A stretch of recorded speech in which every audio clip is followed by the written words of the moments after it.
Sweden wants to get rid of runic scripts. Let's have a look. Good evening, everyone. I'm Florian Heiser, and welcome to another episode of Heiser Says. I've got my stein of coffee, and it's good. I thought today we would look at some recent news out of Sweden, and this is to do with them wanting to ban part of their heritage, part of their scripts, their runes, their ancient alphabet. Now, forgive me, this is translated by Google, so the language is a bit all over the place, but I still think this is something important to talk about, because the reason why they're banning this, it's quite concerning. It definitely is. So the government wants to ban runic script. So Astorade and heritage enthusiasts are outraged. Essentially pagans. So people who follow the ancient Norse or Germanic religions are outraged, and history buffs are outraged. The government is currently investigating the possibility of banning the use of Norse runes. It is reported that the Minister of Justice, Morgan Johansson, is behind the initiative. Oh, fantastic. Now, Sweden has some serious problems. There are regions in the city where it's not even safe to go. There's a lot of crime in there. And one of the reasons I actually started up my channel was because I was inspired because of a fellow YouTuber, Sanity in Sweden, and just seeing how he's getting up there talking, I thought, you know what, I should do the same thing. I should do the same thing. So that's why I'm keeping an eye on Sweden, and I hear a lot of things from him. Check his channel out if you haven't already. So in the Asa community, and I'll just refer to that as pagan, organizes troops and people with interest in North cultural heritage, the outrage is greatest about what they consider a restriction, among other things, on religious freedom. So this is restricting the writing that they can use for their religion. So they're taking a petition, and on Friday, a manifestation, which is essentially a protest, an interesting way to translate it, is arranged outside Parliament House to protest against the proposal.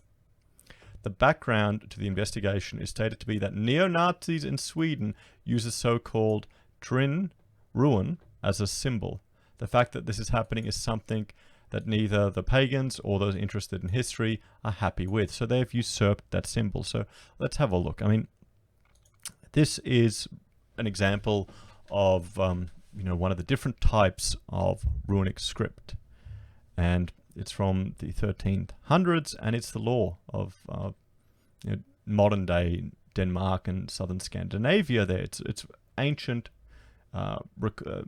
captured and saved on vellum, so it's an ancient scripture. But you can see here it's been used to record these things.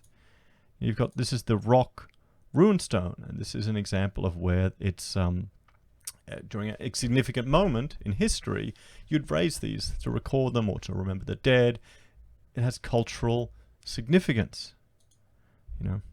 Who's it? And these are everywhere. Sorry, these are all located throughout Northern Europe. You can see here these are all pre-6th century discoveries of some of the older runic scripts, and how far south they went down into Europe, particularly through the Germanic migration period of the 6th century. So what are they concerned with? What symbol are they really worried with? And it's this rune here, essentially, that's being adopted by the neo-Nazis. And it's named after the god Tyr. Now, he is the son of Odin, and I understand legend has it, or mythology has it, that he lost his arm. He sacrificed his arm to bind the wolf Fenris, or Ferrer, in the battle, and later he gets consumed by another mythical or huge dog. But so he sacrificed his arm to capture and restrain the terrible beast.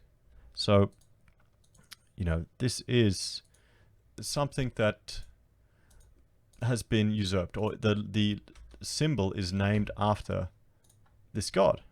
So this symbol here. So if we have a look back at the article, that'll give you a little bit of a background on it. So it is believed, however, that it is not reasonable to deal with this by banning an entire written language. Well, yes, that it seems like insane overkill. And someone shared this on Facebook where they'd taken tattoos on their body of this symbol. Because, a badass, god that sacrifices himself, or sacrifices a portion of himself for the greater good by binding a beast, it's not something that is a bad thing, frankly. But just because a group have adopted this for political purposes, it's no different. It is no different. And I'm just going to change here to doing the OK symbol here. That's not racist. It's not racist. Now that's going to be on the internet forever. Okay, but it's not racist.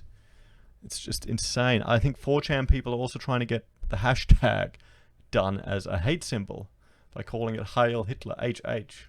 It's funny that they can manipulate the media so easily, and in some ways it's a bit depressing that it can happen, but maybe people just are doing it for clickbaits. So it's a restriction on freedoms of the constitutional and conventionally protected religion. When the rulers add other meanings to the runic script than the real ones, they make the same mistakes as the Nazis, one points out. Exactly. So they're doing the same thing as the neo-Nazis in adopting it. Our attitude is that prejudices and misunderstandings are best cured with knowledge and facts. See, that's the problem. He's dealing with politicians. He's not dealing with sensible people. They're just interested in emotion, outcomes. It is not enough to try to replace the significance of our symbols with their own prejudices or political meanings they lack. To ban them would be to ban some of our own history, culture, and beliefs, and our right to express them because of political interpretations that do not belong in the Asa sphere or in the pagan sphere. So that is, remember, this is how much, this is the prominence of these ruins, this alphabet. This is a part of European history. It is a part of Northern European culture. Could you imagine this happening to any other minority or any other group around the world?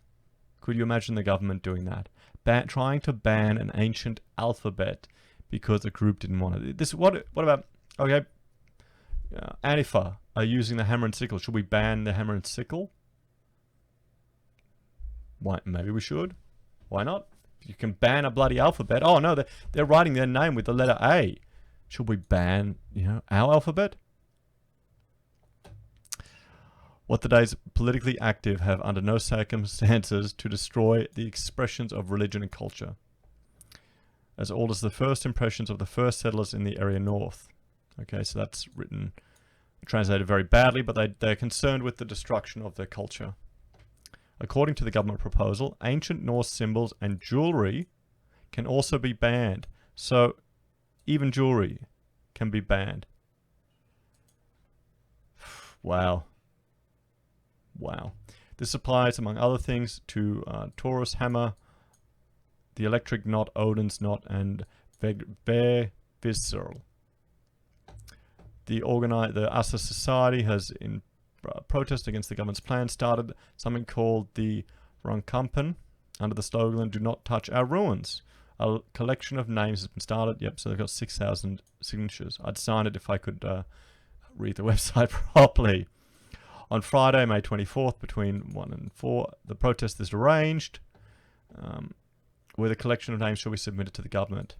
From there, you can catch the train. Okay, so they're organizing it. In the interest of the Old Norse, has been growing recently, also internationally, including TV series such as Viking, The Last Kingdom, and Game of Thrones. So you can sign the petition there. And if you want to go to the protest there, and I'll link to this on my website. But what do you guys think about this? How do you think it's heading? This is a part of European culture. And just because the Nazis are using one of these symbols, they want to ban an entire alphabet. They want to ban an entire alphabet. To me, this just seems insane. It just seems utterly insane. It's reactionary. And I think it probably has more to do with the fact that there's a significant social unrest happening in Northern Europe, particularly in Sweden. Sweden is in a lot of trouble.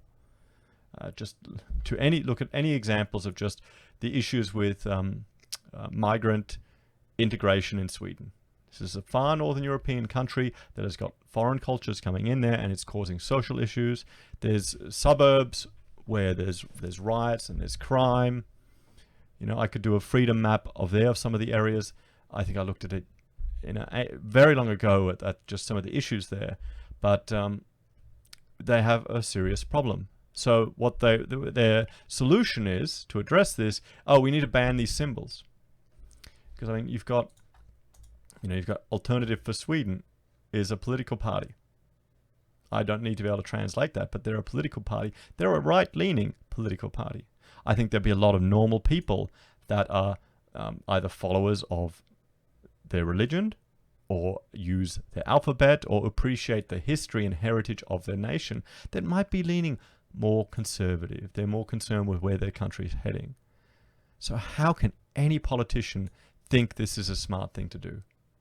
It won't stop the Nazis. They'll still use the symbol. They'll still do whatever I want. We can't see what I'm drawing on here. Up here, you can see Alternative for Sweden is their advertisement. So, guys, let me know what you think. Do you think this is a good idea? Do you think this is a bad idea? Do you think it'll work against their favor? I think it'll punch more votes towards the more conservative side of politics in Sweden. I think it's happening. It's happened in Australia. It's happened in India. It's happened in America. It's happened with Brexit. Let's see what happens in the EU election if the populists get in. If you have got more sensible people into Europe. So it'll be interesting to see, everyone. Thanks for joining me for this episode. Please like, share, and subscribe. Ding my bell to see future updates. And please share the video. I'd like to try and hit 5,000 subs. Take care. Bye for now.